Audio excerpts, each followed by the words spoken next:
खासदार ओमराजे आणि कैलाश पाटील आमदार घेऊन आलेले आहेत. पक्षप्रमुख उद्धव साहेब ठाकरे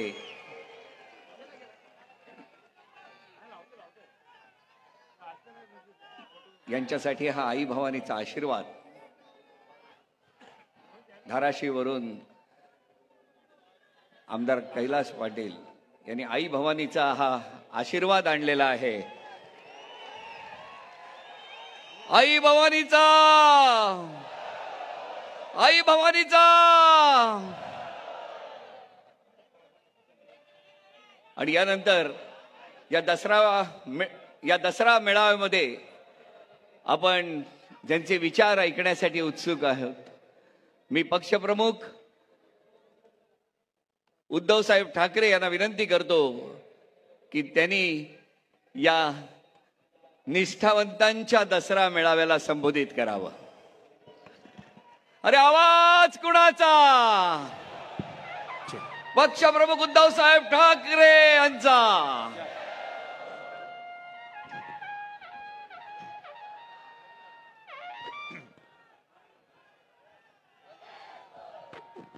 जमलेल्या माझ्या तमाम हिंदू बांधवांनो, भगिनींनो आणि मातांनो,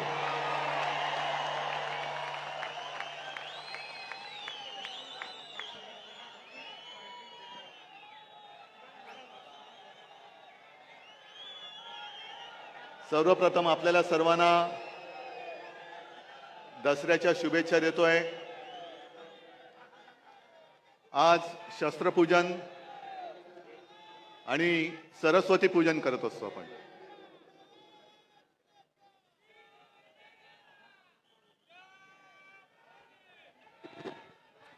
प्रत्येकाकडे वेगळी वेगळी शस्त्र असतात. कोणाकडे तलवार आहे, कोणाकडे गन आहे, कोणाकडे मशीन गन आहे, पण आमच्याकडे लढवय्या मन आहे.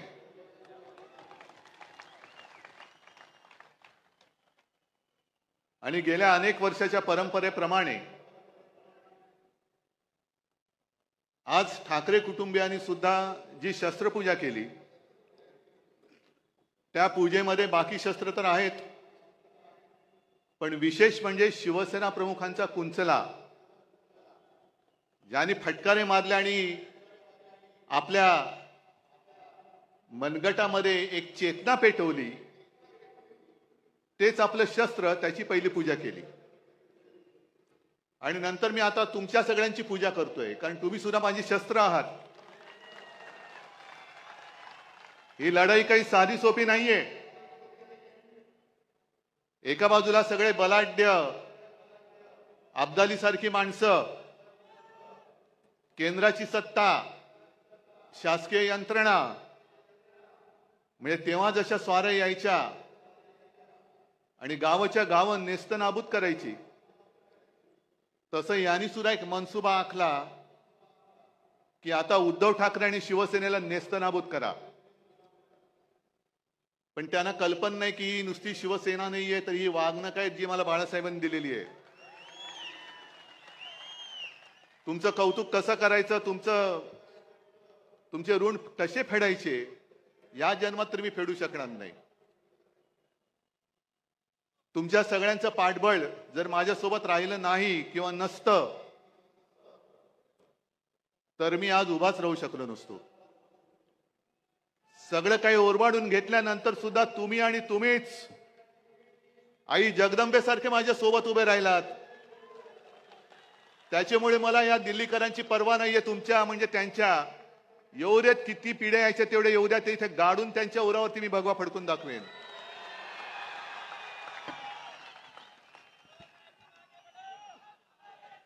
मजल दर मजल करत चाललेलो आहोत.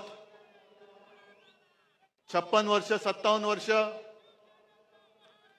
मी तर म्हणेन दरवर्षी शिवसेनेला नवीन अंकुर फुटतायत.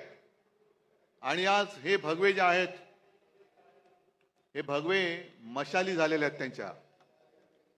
इथला प्रत्येक शिवसैनिक आजपासून शिवसेना प्रमुखांची, बाळासाहेबांची मशाल बनवून या भ्रष्टाचारी सरकारला चूड लालू अशी राहणार नाही. संजय राऊतजी, आपण जे बोललात की टाटांबद्दल सांगितलं की उद्योगपती गेल्यानंतर हळहळ वाटणं हे फार हल्ली दुर्मिळ झाले. याचं कारण असं आहे की टाटांसारखे उद्योगपती हे अशी विरळे असतात. टाटांनी काय केलं? अनेक गोष्टी त्यांनी दिल्या, पण आपल्या रोजच्या जेवणातली लज्जत वाढवण्यासाठी टाटा नमक दिलं. आणि आत्ताचे जे उद्योगपती आहेत ते अख्खं मिठागर गिळतायत. म्हणून टाटा गेल्याची ह्याचं वाईट वाटतंय आणि मिठागर गिळणारे जात का नाहीत याचं सुद्धा वाईट वाटतंय. जे जायला पाहिजे ते जात नाहीत आणि जे जाऊ नयेत अशी लोक जात आहेत. पण एक गोष्ट मला आवर्जून सांगायला पाहिजे, टाटा साहेबांची आठवण मुद्दामून सांगतो, कारण शिवसेना प्रमुख आपल्यातून गेल्यानंतर तसे गेलेले नाही, तिकडे प्रत्येकाच्या हृदयात शिवसेना प्रमुख आहेतच. पण टाटा साहेब घरी आले होते आमच्या कुटुंबियांची भेट घ्यायला. बराच वेळ बसले, गप्पा मारल्या आणि निघताना मला सांगितलं की उद्धव, एक लक्षात ठेव, तुला आणि मला खूप मोठी परंपरा आणि वारसा लाभलेला आहे. तुला जसा शिवसेना प्रमुखांचा वारसा लाभलाय तसा मला JRD टाटांचा लाभलेला आहे. आणि JRD नंतर जेव्हा मी काम सांभाळायला सुरुवात केली त्याने माझ्यावरती हा संपूर्ण कारभार सोपवला. मी कामकाजाला सुरुवात केल्यानंतर बरेच दिवस असं व्हायचं की कोणताही निर्णय घेताना माझ्या मनात यायचं की आज JRD असते तर काय केलं असतं, आणि म्हणे मी निर्णयच घेऊ शकत नव्हतो. आणि अचानक माझ्या लक्षात आलं की अनेक वर्ष JRDने मला काम करताना बघितलंय, माझी शैली बघितली, माझी पद्धत बघितली, आणि त्यांचा जेव्हा पूर्ण विश्वास माझ्यावरती बसला की माझा वारसा हा रतनच पुढे घेऊन जाऊ शकेल, तेव्हा त्यांनी माझ्या खांद्यावरती धुरा ठेवली. आणि तसंच तुझं आहे. जशी माझी निवड JRDने केली तशी तुझी निवड शिवसेना प्रमुखांनी केलेली आहे.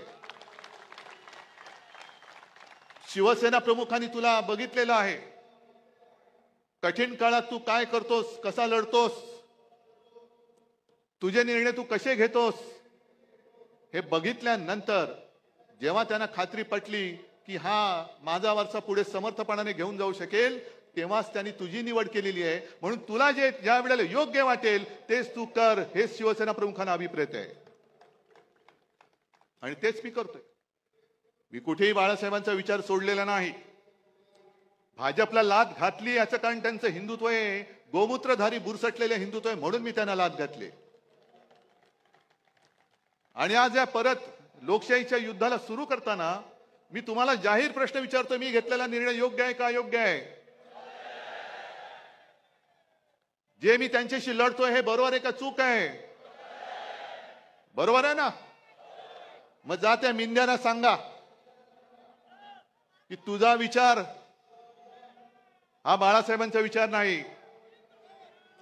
आज त्यांनी जी काय एक जाहिरात केलेली आहे, हिंदुत्व आमचा श्वास, मराठी आमचा प्राण, पण पुढच्या 2 ओळी राहिल्या, हिंदुत्व आमचा श्वास, मराठी आमचा प्राण, अदानी आमची जान आणि आम्ही शेटजींचे श्वान.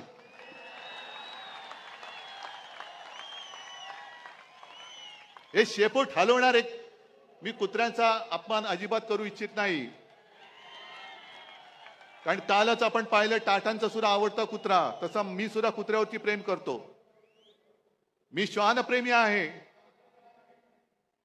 अर्थात समोर तेजस बसलाय, तो म्हणेल बाबा हे काय बोलतोय, पण मी लांडगा प्रेमी नाहीये. लांडग्यावरती प्रेम करणारं एवढं औदार्य माझं नाहीये. हे लांडगेत वाघाचं कातड पांघरण्याचा प्रयत्न करतायत, काय काय उघडं पडते त्यांना माहिती नाहीये, पण चाललंय आपलं. एक लक्षात घ्या की आजची लढाई आपण लढायला जातो आहोत, हे महाभारत आहे. जसं कौरव माजले होते आणि अधर्माच्या बाजूने उभे राहिले होते, 100 होते, पांडव 5 होते. शकुनी मामा कोण आहे तुम्हाला माहितीये?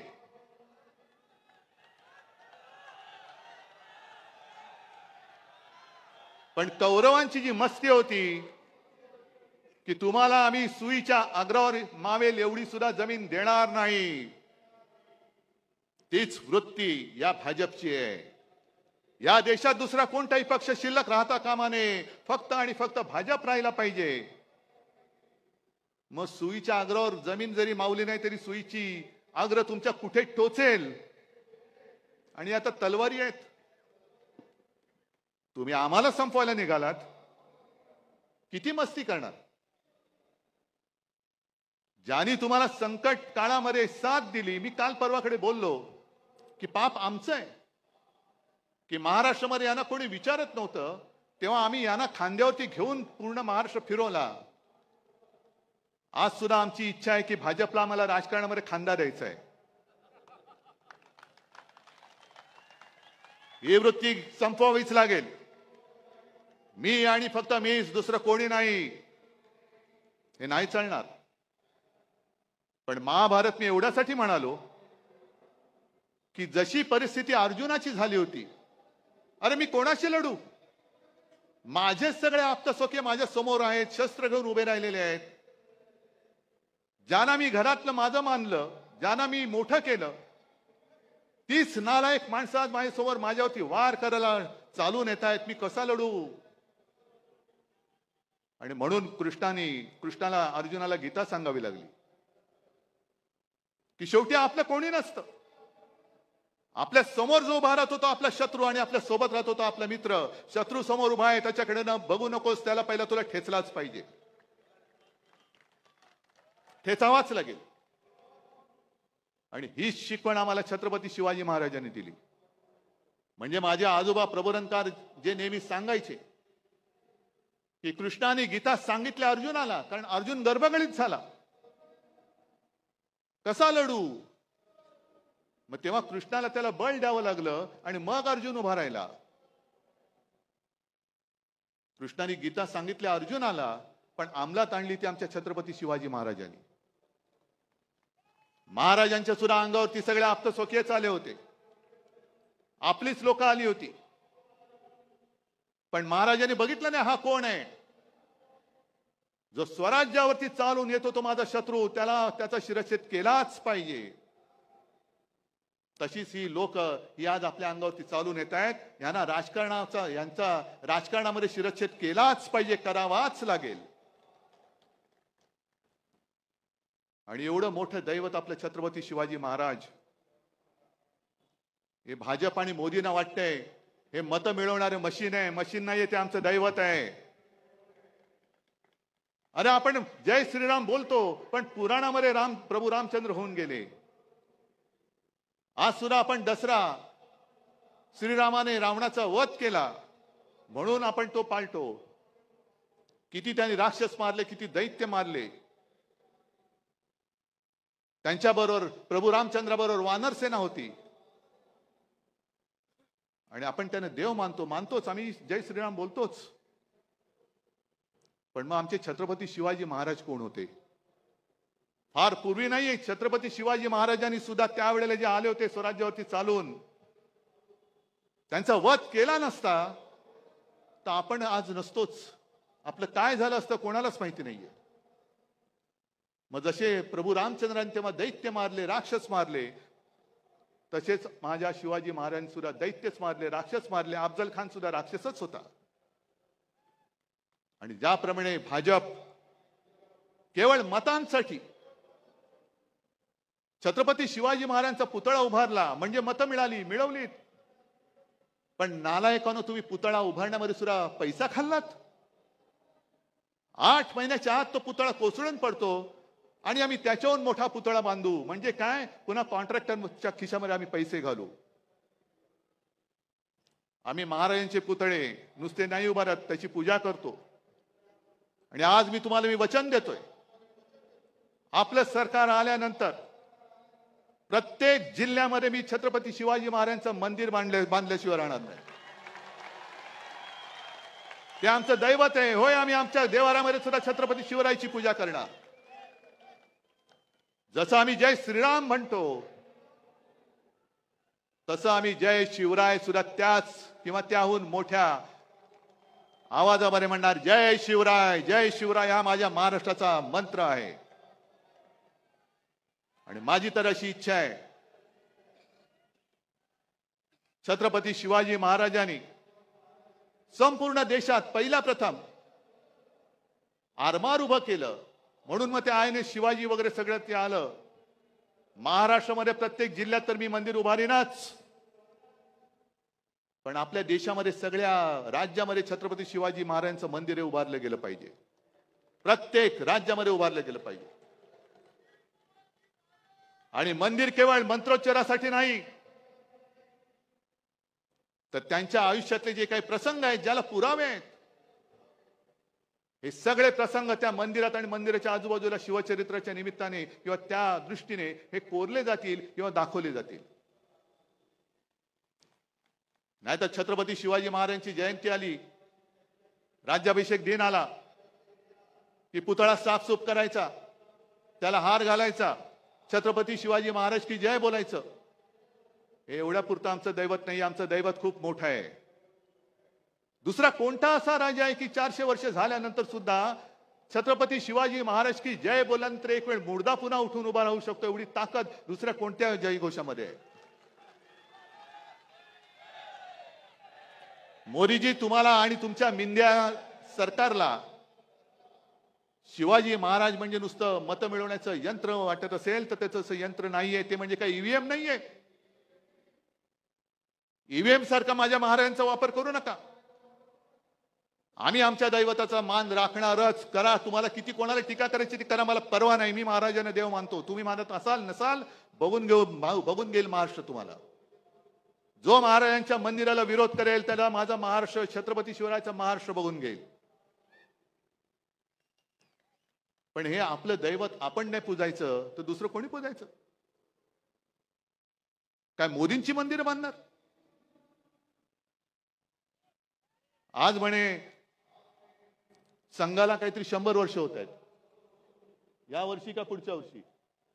मला आदर आहे, भागवतांबद्दल आदर आहे, संघाबद्दल आदर आहे, संघाच्या कार्यकर्त्यांबद्दल आदर आहे. फक्त ते जे काय करतात त्याच्याबद्दल आदर नाहीये. याचं कारण मला भागवतजींना विचारायचंय की तुम्ही ज्या काही गोष्टी सांगता आहात त्या कोणासाठी सांगतात? कारण त्यांनी मध्ये सांगितलं की हिंदूंनो आता स्वसंरक्षणासाठी एकत्र या. म्हणजे काय? 10 वर्ष झाली विश्वगुरु तिकडे बसलेत, अजूनही तुम्ही हिंदूंचं संरक्षण नाही करू शकत? मग ते राजू श्रीवास्तव तो होता ना आपला, कॉमेडी करायचा, त्यांनी सांगितलं होतं एकदा की पूर्वी कसं होतं, ते गुरखे असायचे, रात्रभर राखण करायचे, जागते रहो जागते रहो मेरे भरोसे पर मत रहो. म्हणजे तुमचं रक्षण तुम्ही करा, आम्ही नालायक आहोत, तुम्ही निवडून दिलं तरी तुमचं रक्षण करू शकत नाही, तुमचं रक्षण तुम्ही करा. मग कशाला पाहिजेत मोदी? जर 10 वर्ष, हे 11वं वर्ष संपूर्ण देशाने तिसऱ्यांदा सत्ता देऊन सुद्धा या देशातला हिंदू, जर तुम्ही आता म्हणत असाल हिंदू खतरे में है, तर मी म्हणेन काँग्रेस का बरी होती? कारण त्या काळात तुम्हीच म्हणायचा की इस्लाम खतरे में है. आता हे तुम्हाला सगळं आठवतंय. मग त्याने आज सांगितलं की बांगलादेशमध्ये जे काही घडलं, काही जगामध्ये असं होतंय की देशातली सरकार पाडली जात आहेत, तिकडे अस्थिरता माजवली जाते आणि मग अल्पसंख्याक कोणी असोत ते धोक्यामध्ये येतात, असुरक्षित होतात. आता आपल्याकडे एक म्हण आहे, लेकी बोले सुने लागे. पण हे बांगलादेशाला बोलतात म्हणजे सुने लागे लेकी लागे की काय? की बांगलादेशात काय चाललं, तुमचे जे बसलेत तिकडे ते या देशामध्ये काय करतायत? मला या पद्धतीने गद्दारी करून खाली खेचलं हे तुम्हाला दिसलं नाही? ज्या शिवसेना प्रमुखांनी तुम्हाला साथ सोबत दिली, त्यांचा पुत्र मुख्यमंत्री म्हणून बसला होता, काम करत होतो की नव्हतो? आणि एवढं करून सुद्धा गद्दारी करून तुमच्याच ह्या शकुनी मामाने आमचं सरकार खेचलं आणि गद्दारांना उरावर घेऊन राज्य करताय. मग RSS ला मला विचारायचे की 100 वर्ष झाले, घ्या चिंतन शिबिर घ्या. आणि 100 वर्ष तुम्ही का घालवलीत? का कष्ट केले, का मेहनत केली, का पिढ्या बर्बाद केल्या? आताची जी काय भाजप आहे ही भाजपा तुम्हाला मंजूर आहे, आम्हाला तर मंजूर नाहीये. कारण पूर्वीचा जो भाजप होता अटलजी आणि अडवाणीजींचा, तो एक वेगळा होता, भगव्याला मानणारा होता. त्याच्यामध्ये एक वेगळ्या प्रकारचं मी म्हणेन पावित्र्य होतं, आत्तापेक्षा तरी नक्कीच होतं. पण आत्ताचा भाजप हा हायब्रिड झालेला आहे. म्हणजे जसं संकरित गाय असते ना, हायब्रिड. म्हणजे मी काय ऐकलेलं आहे असं की सगळे म्हणजे दुसऱ्या परदेशी वळूची बीज वगैरे त्यांच्या गर्भाशयात टाकतात, त्याचा भाजप झालाय. सगळे इतर पक्षाची लोक, मोठमोठे नेते या भाजपच्या गर्भात घुसलेमध्ये, आणि तो भाजप हा आमच्यावरती राज्य करणार. एवढा वाईट असा विचार आजपर्यंत कोणी दिलेला नव्हता. भारतीय जनता पक्ष, लाज वाटली पाहिजे भारतीय म्हणायला, आणि जनतेचा पक्ष तो राहिलेलाच नाहीये. सगळे विचित्र भ्रष्टाचारी माणसं एकत्र करून तुम्ही आमच्यावरती राज्य करतात. अहो, गद्दारांना आणि चोरांना नेता मानून तुम्हाला आमच्याशी लढावं लागतं, ह्याच्यातच तुमचा पराभव आहे.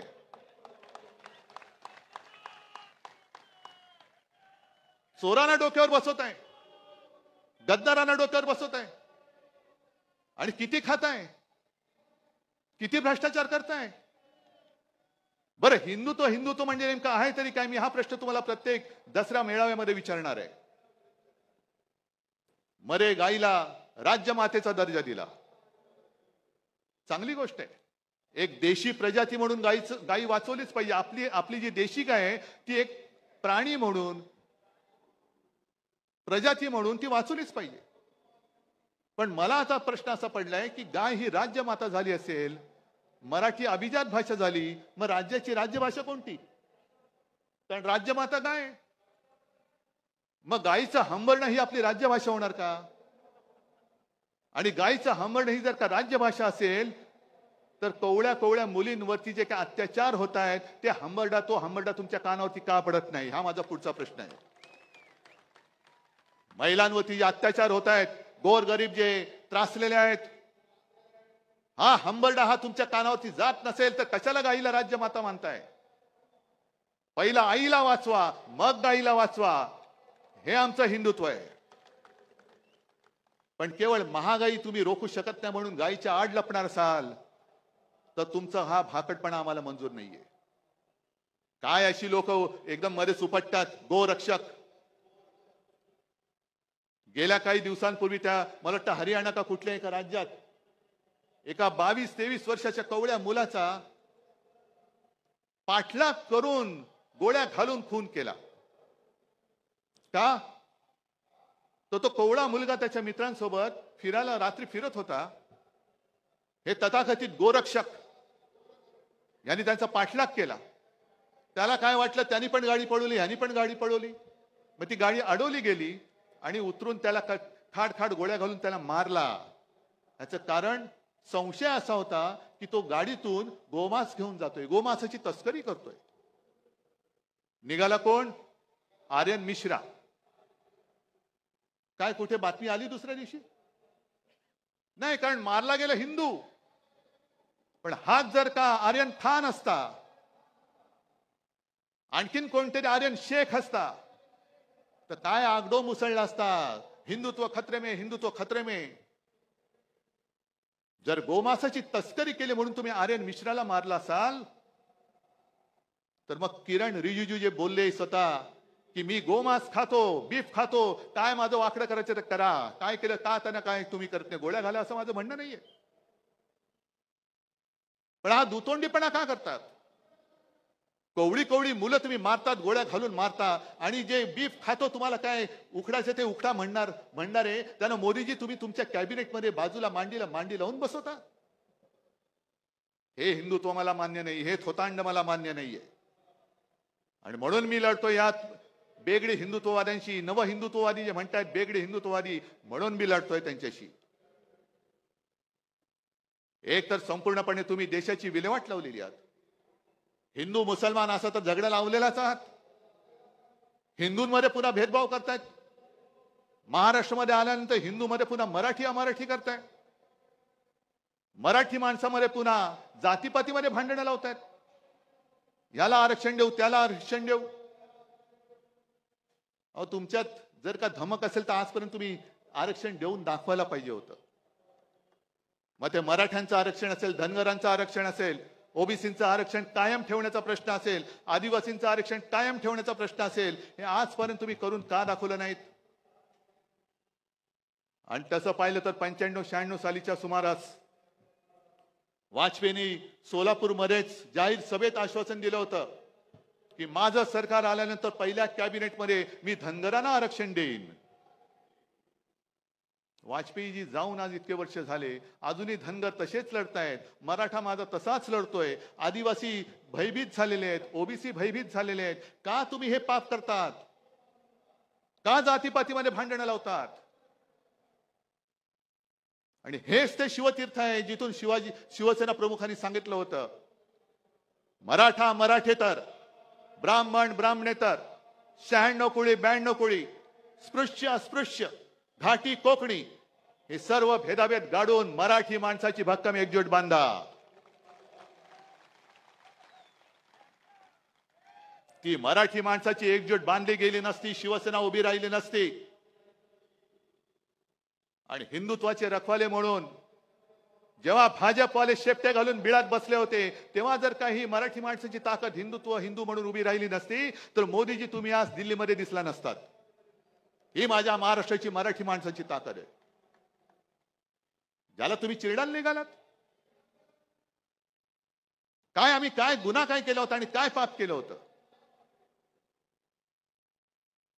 आज सुद्धा अमित शहा जे बोलतात, मग किती माणसं निर्लज्ज असावीत, माणसाने किती निर्लज्ज असावं. एक 2-4 दिवसापूर्वी आले होते आणि त्यांनी सांगितलं की या वेळेला महायुती, पण 2029ला 100% म्हणजे यांची एक्सपायरी डेट आज लिहून ठेवलेली आहे. अहो अमितजी, एक तर पहिलं तुमचा भाजपा सांभाळा. कारण 10-15 दिवसापूर्वी मी नागपूरला गेलो होतो. आपण बाबा शहरी बाबू आहोत. मी शेतकऱ्यांचं कर्जमुक्त जरूर केलं, माझं कर्तव्य म्हणून केलं. गोरगरिबांना 10 रुपयामध्ये शिवभोजन दिलं, जरूर दिलं, माझं कर्तव्य म्हणून दिलं. कोरोनामध्ये सुद्धा मी काम जे केलं तुमच्या सगळ्यांच्या आशीर्वादाने माझं कर्तव्य म्हणून केलं.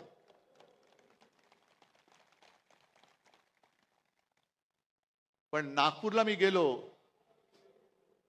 मी तुम्हाला का म्हटलं की मी शहरी बाबू आहेच, मला शेतीतलं कळत नाही, पण शेतकऱ्याचे अश्रू मला दिसतात जे तुम्हाला दिसत नाहीत. नागपूरमध्ये गेल्यानंतर मला तिथल्या लोकांनी सांगितलं की उद्धवजी हालत फार वाईट आहे.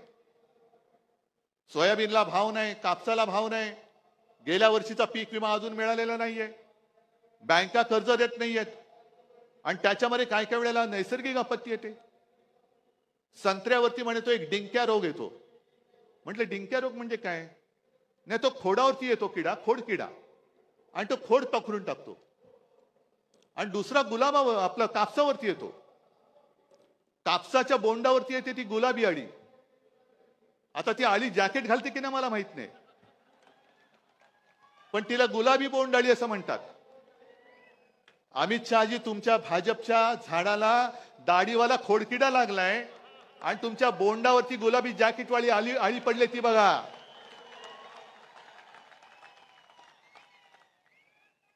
ते बघा, तुमच्या डोळ्यात देखत आम्हाला वाईट वाटतंय. अरे एकेकाळचा आमचा मित्र असा डोळ्या देखत कुरतडला जातोय, पोखरला जातोय,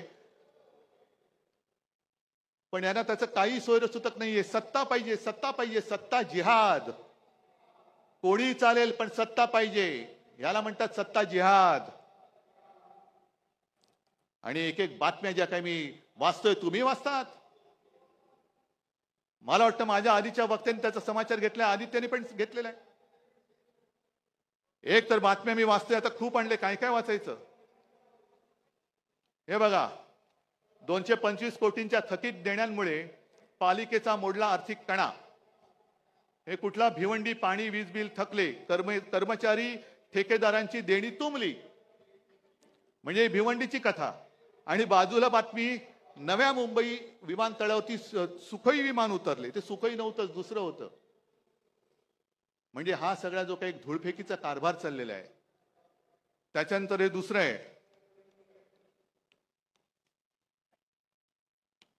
हे बघा, हे ठाण्याचं आहे. हजारो कोटींची खैरात करूनही ठाणे पालिकेची झोळी फाटकी. कोणाच्या खिशात गेले पैसे? मिंद्याच्या. त्याच्यानंतर आपल्याला या गोष्टी कळत नाही.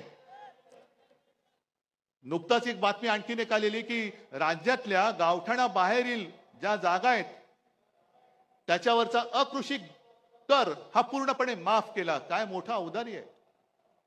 अहो, पण मुळामध्ये गावठाणामध्ये अकृषी कर नव्हताच. गावठाणा शब्द वापरल्यामुळे आपल्याला असं वाटतं कुठेतरी खेडोपाडी हा कर होता आणि तो रद्द केला. तसा नाही. हा कर रद्द झाला तो आपल्या शहरांमधला झालेला आहे. महा शहरामधला कर, इकडे मोठमोठे उभे राहतात टॉवर्स, हे कोण बांधतंय? हजारो कोटींचा महसूल बुडवून तुम्ही तुमच्या मित्रांसाठी हा कृषी दर कर रद्द केलेला आहात. थोडे दिवस थांबा जरा, 1-2 महिने थांबा. आमचं सरकार येतंय. आणि ही जी काय तुमची मस्ती आहे ना, 11 दिवसात तब्बल 1600 शासन निर्णय जारी. यातले अनेक निर्णय आम्ही रद्द केल्याशिवाय राहणार नाही. जे जे माझ्या राज्याच्या मुळावरती येणारे निर्णय आहेत, जे जे तुमच्या विकासकांचे, बिल्डरचे, मित्रांचे झोळ्या भरणारे निर्णय आहेत, ते आम्ही रद्द करूच. तुमच्यावरती पण गुन्हे दाखल करू. पण मी सगळ्या अधिकाऱ्यांना सांगतोय, तुम्ही या पापात सहभागी होऊ नका, नाही तर तुम्हाला सुद्धा तुरुंगात आम्ही टाकल्याशिवाय राहणार नाही. मुंबई महापालिकेची सुद्धा हालत एवढी वाईट केलेली आहे. साधारणतः 90,000 कोटीचं आपलं ज्याला एफडी म्हणतो, ते एफडी यांनी तोडल्या. आणि माझी जी माहिती मिळाली आहे की साधारणतः 40,000 कोटी रुपये फक्त शिल्लक राहिलेत. बाकीचे उडवून टाकले. आणि 40,000 कोटी का? तर ते तोडता येत नाही म्हणून पगारासाठी ठेवावे लागतात, इतर देणी देण्यासाठी असतात. म्हणजे आपली मुंबई महापालिका ही एवढी श्रीमंत, ही श्रीमंत मुंबई, माझी मुंबईकर हा माझा श्रीमंतच आहे, मनाने श्रीमंत आहे. 90,000 कोटी यांनी उडवून टाकले आणि विकास कामं एवढी काढली, जवळपास 2.5-3 लाख कोटीचे वर्क ऑर्डर यांनी देऊन टाकलेले आहेत. कोणाला दिल्यात? कसली विकास कामं? रस्त्यामध्ये सुद्धा कोणी खडी टाकली, कोणी सिमेंट टाकलं, याचा सुद्धा आम्ही चौकशी करणार आहोत. आणि मी तुमच्या सगळ्यांच्या साक्षीने मुंबई महापालिका आयुक्तांना आवाहन करतोय, हा माझ्या मुंबईकराचा पैसा आहे. हे 3 लाख कोटी तुम्ही कोणाच्या उरावरती, कोणाच्या सांगण्याने टाकले, ते सगळे त्या कॉन्ट्रॅक्टर सकट कोणत्या कामासाठी सकट टाकले ते आम्हाला त्याची यादी पाहिजे. आमचं सरकार आल्यानंतर आम्ही घेऊच. पण तुमच्यामध्ये जी काही एक आम्ही सुद्धा जी शपथ घेतो, तुम्ही पण घेता ना शपथ. मग 3 लाख कोटी तुम्ही असे माझ्या महाराष्ट्राचे उधळून टाकले. राज्य सरकारने सुद्धा कर्ज घेण्याची जी एक मुदत असते दर महिन्यामध्ये, माझी माहिती अशी आहे, अंबादास तुम्ही चौकशी करा, त्यांनी फ्रंट लोडिंग हा एक शब्द आहे. म्हणजे काय की उद्या जे घेणार असू ते आज घ्या. डिसेंबरची कर्ज घेण्याची मुदत ही आज वापरलेली आहे. आज वापरले म्हणजे तुम्ही कर्ज काढून फटाके फोडताय आणि माझ्या सर्वसामान्य लोकांना गुंगवून टाकताय की बघ आम्ही दिवाळी साजरी करतोय. अरे पण कर्ज काढलंयस. म्हणजे पूर्वी जसे इतिहासामध्ये असे दाखले आहेत की आपला प्रतिस्पर्धी जिंकतोय म्हटल्यानंतर आता आपण वाचणं शक्य नाही, हार नक्की आहे, तर आपणच आपलं शहर जाळून टाकायचं. विध्वंस म्हणजे शत्रू आलाच, प्रतिपक्ष आलाच. होय, आम्ही तुमचे शत्रू आहोतच. जे जे महाराष्ट्र लुटतात त्यांचे आम्ही शत्रू आहोतच. तर त्यांच्या हाती काही पडू नये, सगळं खाऊन फस्त करायचं. मग आले की यांचा ठणठण गोपाळ. आणि एकूण जी भयानक परिस्थिती जी मगाशी आदित्यने सांगितली, तुम्हालाही माहिती आहे, धारावीच्या माध्यमातून अख्खी मुंबई लुटतायत. काय नाही दिलंय अदानीला? चंद्रपूरची शाळा दिली, तिथल्या खाणी दिल्या, विमानतळं दिली, बंदरं दिली, धारावीची झोपडपट्टी दिली, इथली वांद्रे रेक्लेमेशनची जागा दिली. त्या पलीकडे मुंबईमध्ये आणखीन मिठागरं, Kurla mother dairy, Dahisar check Naka, Mulund check नाका, सगळ्या जागा. जसं संजय तुम्ही बोललात, सब भूमी अदानी की. कशासाठी मग आम्ही जगायचं? का आम्ही संयुक्त महाराष्ट्राचा लढा देऊन मुंबई मिळवली, रक्त सांडून मिळवलेली मुंबई आहे. अदानीने आम्हाला बक्षीस दिलेली मुंबई नाहीये. आज जे आम्ही द्वेषाने लढतो आहोत, अनेक लोक मला विचारतात, अहो उद्धवजी तुम्हाला काय प्रॉब्लेम आहे, तुम्ही का नाही जात? म्हटलं का जाऊ, कसा जाऊ? अरे ज्या घराण्यामध्ये माझ्या आजोबांनी संयुक्त महाराष्ट्रासाठी लढा दिला, त्यावेळी ते पहिल्या पाचामधले नेते होते, माझ्या वडिलांनी दिला, माझ्या काकांनी दिला, त्या घराण्यातला मुलगा मुंबई माझ्या डोळ्यात विकली जात असताना शेपूट घालून किंवा पैसे घेऊन मी गप्प बसू शकतो? म्हणून मी लढतोय. माझ्यासाठी मी नाही लढत, मी मुंबईसाठी लढतोय, मी महाराष्ट्रासाठी लढतोय.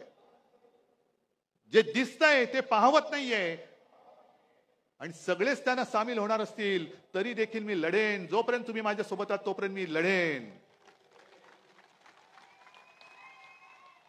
आणि मोदीजी तुम्ही जे बोलला होतात लोकसभेच्या वेळेला, जे फेक नॅरेटिव्ह सांगत होतात, पण तुम्ही जे बोलला होता ते रेकॉर्ड आहे की ये लोग आपका मंगलसूत्र खींच लेंगे, ये आपके घर की तोटी निकालेंगे. घरातले नळ काढणार, मंगलसूत्र काढणार आणि कोणाला देणार? जिनके ज्यादा बच्चे हैं उनको आपका मंगलसूत्र दे देंगे. मग मी त्याच भाजपला आणि मिंध्यांना विचारतोय, मग तुम्ही काय संपूर्ण महाराष्ट्र लुटून माझ्या महाराष्ट्रातल्या महिलांचं मंगळसूत्र अदानीला देणार आहात की अदानीचं मंगळसूत्र माझ्या महाराष्ट्राच्या गळ्यात बांधणार आहात? आम्ही अदानीचं मंगळसूत्र बांधणार नाही. अदानीच्या हातात मी माझ्या माता भगिनीचं मंगळसूत्र अजिबात देणार नाही. अदानी कोणी माझे शत्रू नाहीयेत, पण निविदेच्या बाहेरचे अनियमित मुद्दे आता त्याच्यामध्ये टाकून अदानींच्या हातामध्ये सगळा महाराष्ट्र आणि मुंबई देणार असाल तर आमचं सरकार आल्यानंतर आम्ही पहिलं धारावीचं टेंडर रद्द केल्याशिवाय राहणार नाही. आज मी जाहीर करून टाकतो. धारावीकरांना हाकलून द्यायचं, धारावीकरांना उचलून मिठागरात टाकायचं, लांब लांब फेकून द्यायचं. आमचं सरकार आल्यानंतर मी धारावीमध्ये माझ्या पोलिसांना जागा देईन, गिरणी कामगारांना जागा देईन. जे मराठी माणसं तुम्ही मुंबईतनं तडीपार करताय त्या सगळ्या मराठी माणसांना मी धारावीत आणेन. आणि वांद्रे सरकारी कर्मचाऱ्यांची जी वसाहत आहे, मी मुख्यमंत्री असताना शेवटच्या कॅबिनेटमध्ये मी निर्णय घेतला होता की माझ्या सरकारी कर्मचाऱ्यांनी जिथल्या तिथे घर मी देईन. हे सरकार बदलल्यानंतर निर्णय बदलला. संपूर्ण जागा त्यांनी कोर्टाला देऊन टाकली. कोर्टाला जागा द्यायला आमची ना नाहीये, आम्ही त्यावेळेला कोर्टाला जागा देत होतो, कोर्ट सुद्धा त्याला मान्य होत होतं. पण त्या सगळ्या सरकारी कर्मचाऱ्यांना सांगतोय की घाबरू नका, सगळे एकजुटीने जर का सोबत राहिला तर हे सरकार आपण आपलं आणूच. आणि जो निर्णय मी माझ्या मंत्रिमंडळात घेतला होता की सरकारी कर्मचाऱ्यांनी जिथले तिथे घर आणि कोर्टाला सुद्धा तिकडे बाजूला जागा, ही माझं सरकार आपलं सरकार आल्यानंतर मी केल्याशिवाय राहणार नाही. का नाही करायचं हे? नाहीतर मग शेवटी कशाला नावं घ्यायची, कशाला छत्रपती शिवाजी महाराजांची मंदिरं बांधायची? मंदिर एवढ्यासाठीच बांधायचं की आता जे महिलांवरती अत्याचार चाललेले आहेत आणि हे लगेच कोण देवा भाऊ हा भाऊ, अरे काय इतर वेळेला सगळं खाऊ. पण जसं त्या ठाण्यामध्येच ना, ठाणे जिल्हा ना, तो शिंदेला गोळी घातली, शिंदेला गोळ्या घातल्या ना, शिंदेला गोळ्या घालायलाच पाहिजे होत्या. आणि आनंद दिघे असते आज तर त्यांनी सुद्धा शिंदेला या पापाबद्दल गोळी घातलीच असते. आनंद दिघेने पहिली शिंदेला गोळी घातली असती की असा हा नराधम महिलेवरती अत्याचार करतो, आईवरती वार करतो, हा नराधम जगायच्या लायकीचा नाही. म्हणून शिंदेला गोळी घातली, बरंच झालं. शिंदेला गोळी घातली याचं दुःख नाहीये, शिंदेला मारायलाच पाहिजे होता. पण शिंदेला मारल्यानंतर जसं आपल्या मराठीमध्ये म्हणतात, म्हातारी मेल्याचं दुःख नाही पण काळ सोकावतोय. शिंदेला गोळी का घातली? कारण तुमचे बाकीचे सगळे जे होते त्यांना वाचवण्यासाठी, तुम्ही पुरावा नष्ट करण्यासाठी म्हणून शिंदेला गोळी घातली असेल तर त्याचा सुद्धा उलगडा झाला पाहिजे. पण तरी देखील शिंदेला गोळी आनंद दिघेने घातलीच असती.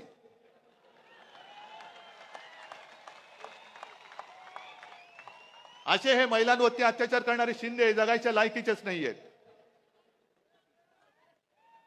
आणि एकूण सगळा जर का आपण आढावा घेतला, रोज उठून बघतोय माझा महाराष्ट्र लुटला जातोय, लुटला जातोय, लुटला जातोय. काय त्यावेळेला निर्मला सीतारामन बाई बोलल्या होती की देश में अब 4 ही जाती है, एक गरीब, युवक, महिला आणि काय शेतकरी, आणखीन काय, कोणासाठी तुम्ही काम केले ते पहिले सांगा. आज संपूर्ण राज्याची तिजोरी खाली केली, महापालिकेची तिजोरी खाली केली, पण एक तरी माणूस मला दाखवा तुमच्या मित्रांखेरीज की जो समाधानी आहे. आज तुम्ही समाधानी? आणि म्हणून ही निवडणूक केवळ उद्धव ठाकरेची नाहीये. जे चंद्रचूड बोलले की मला निवृत्तीनंतर इतिहासात माझी काय म्हणून दखल घेतली जाईल, चंद्रचूड साहेब अजूनही वेळ गेलेली नाही. जर तुम्हाला इतिहासामध्ये तुमचं नाव अभिमानाने घ्यावं असं वाटत असेल तर आज ती वेळ आहे. लोकशाही वाचवा, लोकशाही वाचवा, लोकशाही वाचवा. तारखा मागून तारीख आणि बाहेर भाषण देऊ नका. निर्णय घ्या, निर्णय घ्या. भाषणाने निर्णय मिळत नसतो. जे तुम्ही बाहेर बोलताय तेच तुम्ही आतमध्ये द्या. तोच निर्णय आम्हाला पाहिजे. कारण संपूर्ण देशातली लोकशाही तुमच्याकडे बघते, न्याय देवता तुमच्याकडे बघते की तुम्ही गणपती पूजनाला मोदींना बोलवलं, ठीक आहे, गणपतीची पूजा जरूर करा, पण जेव्हा न्याय देवता म्हणेल माझ्या मंदिरात तुम्ही येता तेव्हा तुम्ही माझ्या न्याय देवतेला अभिमान वाटेल असं वृत्त जे काय आहात ते करताय की नाही. झाले नाही तर आता या 21 तारखेला का 8 नोव्हेंबरला ते रिटायर होणार. म्हणजे अख्ख्या जगातली अशी एक विचित्र केस आहे की 3 सरन्यायाधीश त्यांची कारकीर्द संपून गेले, पण ज्या लोकशाहीमुळे ते सरन्यायाधीश झाले त्या लोकशाहीला ते न्याय देऊ शकले नाहीत. ही लोकशाहीची थट्टा आहे. न्याय मंदिर सर्वोच्च आहे, पण त्याच्याही पेक्षा मोठं माझं या लोकांचं मंदिर आहे. हे माझं न्यायालय आणि या न्यायालयात मी आलेलो आहे. आज दार ठोकून ठोकून ठोकून आमचे हात दुखायला लागले, पण न्याय मंदिराचे दरवाजे उघडत नाही. आम्हाला न्याय देवता पावणार तरी कशी, आमचा न्याय निवाडा करणार तरी कशी. न्याय देवतेच्या डोळ्यावरची पट्टी असते, तिला समोरचं कोण लहान आहे का मोठा आहे हा फरक नसतो. ती आक्रोश तिच्या कानावरती पडत असतो. पण एखादा धृतराष्ट्रासारखा जर का तिकडे बसला आणि समोर लोकशाही रूपी द्रौपदीचं वस्त्रण होताना सुद्धा माझं पुढे काय होणार ह्याची चिंता करत असेल तर मग मी म्हणेन तुम्ही रिटायर झाल्यानंतरच मी तुमच्याबद्दल बोलेन. कारण आता बोललो तर तुम्ही इतर वेळेला तारीख पे तारीख, पण आता काय बोललो तर मी घरी पोहोचेपर्यंत तुमचा हातोडा पडेल डोक्यामध्ये. पण ही लढाई जे मी तुम्हाला म्हटलं ही केवळ माझ्यासाठी नाही, तर महाराष्ट्राची ओळख सांगणारी लढाई, महाराष्ट्राची ओळख ठरवणारी लढाई आहे. आणि म्हणून जे महाराष्ट्राचं वर्णन आहे हे वर्णन आपण जे म्हणतो ना, मुद्दामून मी लिहूनच आणले. मंगल देशा पवित्र देशा, राकट देशा कणखर देशा, दगडांच्या देशा नाजूक देशा, कोमल देशा फुलांच्याही देशा, अंजन कांचन करवंदीच्या काटेरी देशा, बकुल फुलांच्या प्राजक्तीच्या दळदारी देशा. ह्या दरिद्रांच्या देशा नाही, दळभद्रांच्या देशा नाही, दळदारीच्या देशा, भावभक्तीच्या देशा आणि बुद्धीच्या देशा, शाहिरांच्या देशा, करत्या मर्दांच्या देशा. हे वर्णन आपल्याला कायम ठेवायचंय की गद्दारांच्या, लाचारांच्या, भ्रष्टाचारांच्या देशा असं करायचंय. भ्रष्टाचार एवढा प्रचंड झालेला आहे की मध्ये मी ऐकलं की 70,000 कोटीचा भ्रष्टाचार करणारे सुद्धा लाजून बाहेर पडतायत. त्यांना सुद्धा लाज वाटायला लागली की अरे एवढे मोठे आहेत, माझा 70,000 कोटीचा घोटाळा काहीच नाही, यांच्यातनं बाहेर पडलेलं बरं, अशी बातमी आहे. पण हे सगळं त्यांना लख लाभो हे आपण नाही सहन करून चालणार. जीवात जीव असेपर्यंत मी माझा महाराष्ट्र लुटायला देणार नाही. शेवटचा श्वास असेपर्यंत मी माझा महाराष्ट्र मोदी शहांचा होऊ देणार नाही. हा शाहू फुले आंबेडकरांचा महाराष्ट्र मी मोदी शाह अदानींचा महाराष्ट्र होऊ देणार नाही.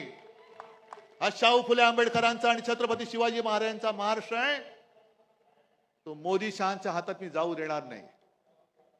आणि म्हणून मी एक सहज आठवण म्हणून याच व्यासपीठावरती एक शपथ घेतली होती. आहे का रे?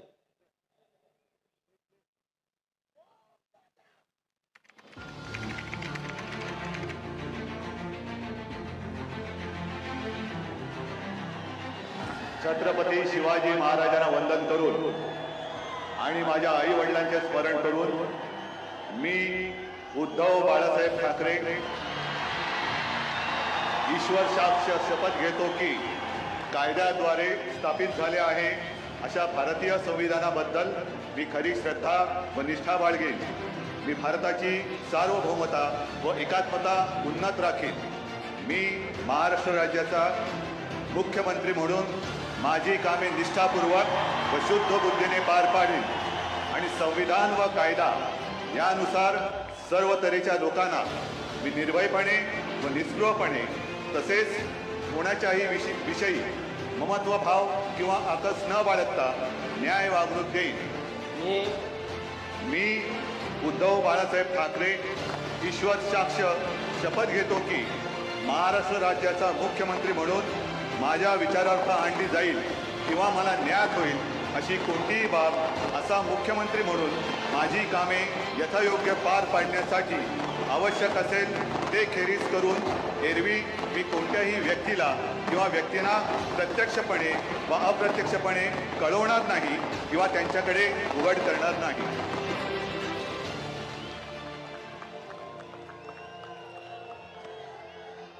मी शपथ घेतली होती तुमच्या सगळ्यांच्या साक्षीने आणि जशी शपथ घेतली होती तसा वागलो की नाही वागलो. आज तर माझ्याकडे काही नाहीये, पक्ष नाही, चिन्ह नाही.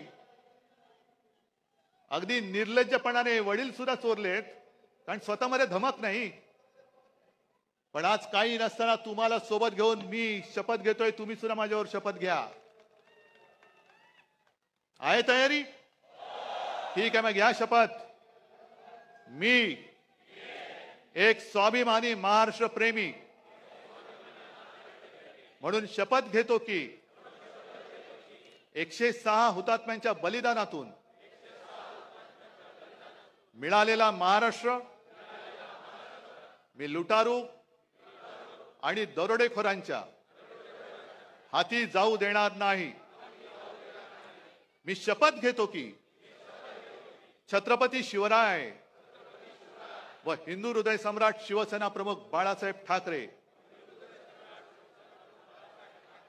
यांनी मराठी माणसांची भक्कम एकजूट उभी केली ती मी अभेद्य ठेवेन. मी शपथ घेतो की महाराष्ट्रात अंधकार घडवणाऱ्या दिल्लीतील शहाण्यांना रोखण्यासाठी मी हिंदू हृदय सम्राट शिवसेना प्रमुख बाळासाहेब ठाकरे यांची मशाल बनून लढत राहीन. मी शपथ घेतो की हिंदू हृदय सम्राट शिवसेना प्रमुख बाळासाहेब ठाकरे यांना अभिप्रेत असलेली शिवशाही महाराष्ट्रात आणण्यासाठी मी हीच मशाल धगधगत ठेवेन. जय हिंद, जय महाराष्ट्र.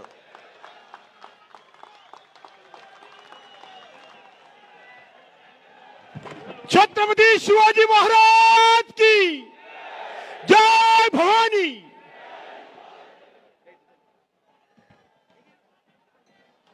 आणि यानंतर परंपरेनुसार शिवतीर्थावर रावणाचं दहन होणार आहे. सर्वांना विनंती आहे आपण मागच्या बाजूला बघून उभं राहावं.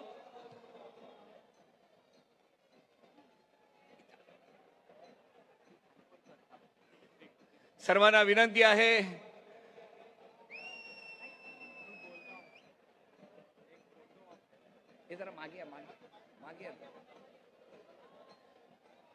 रावणाचं दहन परंपरेनुसार रावण दहन या शिवतीर्थावर पार पडत आहे.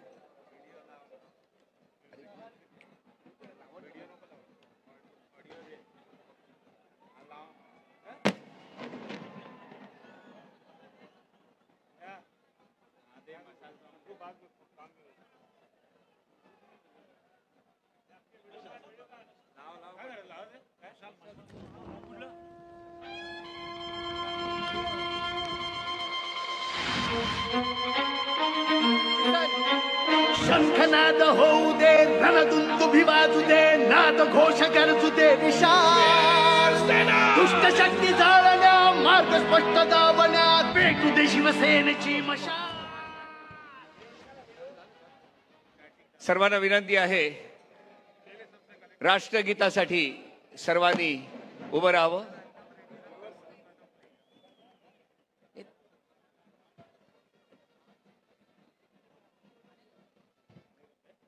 राष्ट्रगीत. जनगण मन अधिनायक जय हे भारत भाग्य विधाता. पंजाब सिंध गुजरात मराठा द्राविड उत्कल बंगा. विंध्य हिमाचल यमुना गंगा उच्चल जलधि तरंगा. तव शुभ नामे जागे, तव शुभ आशीष मांगे. गाहे तव जय गाथा, जनगण मंगलदायक जय हे भारत भाग्य विधाता. जय हे जय हे जय हे जय जय जय जय हे. भारत माता की. यानंतर सिनेटचे सर्व सदस्य पक्षप्रमुख उद्धवसाहेब ठाकरे यांना मुंबई विद्यापीठाची प्रतिकृती भेट म्हणून देत आहेत. विजयी उमेदवार सर्व सिनेट सदस्य मुंबई विद्यापीठाचे.